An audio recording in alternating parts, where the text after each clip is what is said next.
আসসালামু আলাইকুম। সবাইকে মেহেদী হাসান ডেইলি টকে স্বাগত। আমি মেহেদী হাসান। আজকে একটি ইম্পর্টেন্ট টপিক নিয়ে আলোচনা করব। তা হচ্ছে উইজডম টুথ, মানে আক্কেল দাঁত। আক্কেল দাঁত হলো মানুষের মুখের সবচেয়ে পেছনের দাঁতগুলির একটি।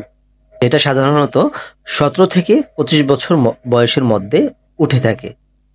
প্রতিটি চোয়ালে একদম পেছনে একজোড়া করে মোট ৪টি আক্কেল দাঁত উঠে থাকে। ২টি উপরের চোয়ালে আর ২টি নিচের চোয়ালে।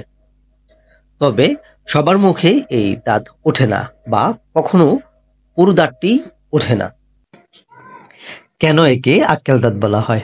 এই দাঁত ওঠার সময় এমন বয়সে ওঠে যখন একজন মানুষ পরিপক্ক বা বুদ্ধিমান হতে শুরু করে, মানে যৌবনের শুরুতে। তাই অনেকে সংস্কৃতিতে এই দাঁতকে বলে উইজডম টুথ, বা বাংলায় আমরা যাকে বলে থাকি আক্কেল দাঁত। সমস্যা কোথায় হয়?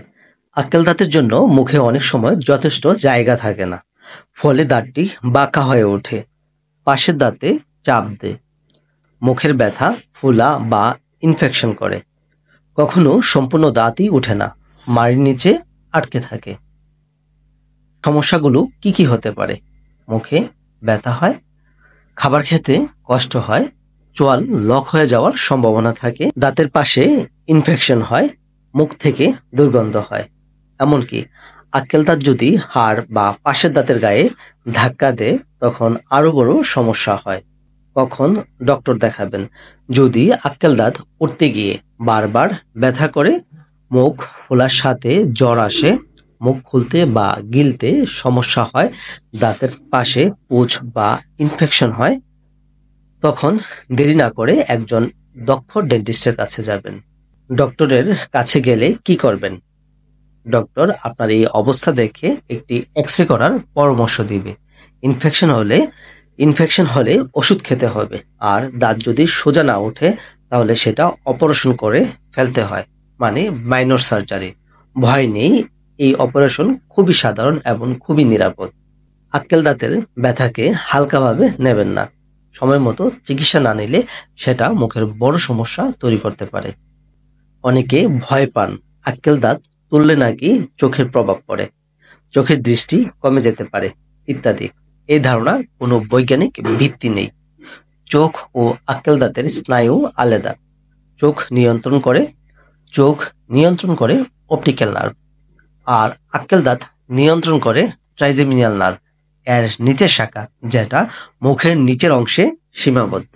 এদের মধ্যে কোনো সরাসরি সংযোগ নেই, তাই দাঁত তুললে চোখের সমস্যা হয় না। এটা নিছক একটি ভুল ধারণা বা মিথ্যে। আক্কেল দাঁত ফেললে কি কষ্ট হয়? এই প্রশ্নটা খুবই সাধারণ, আর ভয়ও অনেকের অনেক বেশি থাকে। চলুন সহজভাবে বুঝে নেই। আসলে দাঁত ফেলানো কষ্ট হয় কিনা সেটা নির্ভর করে দাঁতটা কতটুকু উঠেছে। যদি পুরো দাঁত উঠে থাকে, তাহলে সাধারণত দাঁতের মতোই সহজে তোলা হয়। দাঁত বাঁকা হয়ে গেছে কিনা, যদি দাঁত যদি দাঁত হাড়ের মধ্যে ঢুকে থাকে বা পাশের দাঁতে চাপ দিচ্ছে, তাহলে ছোট্ট সার্জারির মতো পদ্ধতিতে তুলতে হয়। ইনফেকশন আছে কিনা, যদি ইনফেকশন থাকে তাহলে প্রথমে সেটি ঠিক করতে হয়। তাহলে কি ব্যথা হয়? না, দাঁত তোলার সময় ব্যথা হয় না, কারণ দাঁত তোলার আগে লোকাল অ্যানেস্থেসিয়া দিয়ে পুরো জায়গাটাকে ঘুম পাড়িয়ে দেওয়া হয়। তাই আপনি টান বা চাপ অনুভব করলেও ব্যথা অনুভব করবেন না। দাঁত তোলার পর কিছুটা অস্বস্তি হতে পারে, ১ থেকে ২ দিন হালকা ব্যথা, মুখ ফোলা, সামান্য রক্তপাত। তবে এগুলো খুবই স্বাভাবিক এবং ডাক্তার সাধারণত ব্যথানাশক ও কিছু নিয়ম মেনে চলার পরামর্শ দিবেন। আক্কেল দাঁত তোলা খুব ভয় পাওয়ার মতো কোনো কিছুই না। সঠিক সময় চিকিৎসা নিলে সমস্যা বাড়ে না, বরং আপনি মুক্তি পান ব্যথা আর ইনফেকশন। সবাই ভালো থাকবেন। জাযাকাল্লাহ খাইরান।